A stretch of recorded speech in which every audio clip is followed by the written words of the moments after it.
2018 সালে সেন্টারে যে ফিডিং রেট দিয়েছে তা বর্তমান বাজার দ্রব্যমূল্য তার দ্বিগুণের চেয়ে অনেক বেশি বেড়েছে। সুতরাং অঙ্গনারী কর্মীদের দ্বারা কোনোভাবেই সম্ভব হচ্ছে না সেন্টারের শিশুদের ফিডিং ও টেক হোম রেশন চালু রাখা।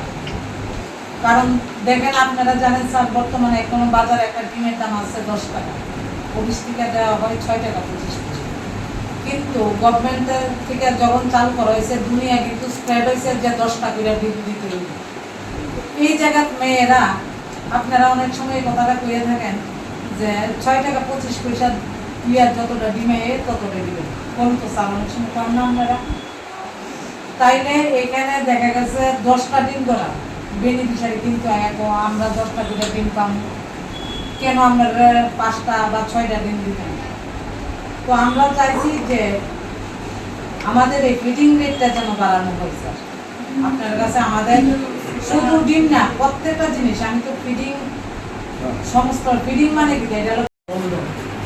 তো আমরা এখানে চাইছি স্যার, কিসের জন্য যা যে দিদিমণির এরকম কি করছে বা কি কারণে আমাদের এই চাল ডালগুলি বন্ধ বাচ্চাদের খাওয়া। স্বাদে ভরা ঘিয়ের সুবাস লংতরায়, কি ভালো খেতে।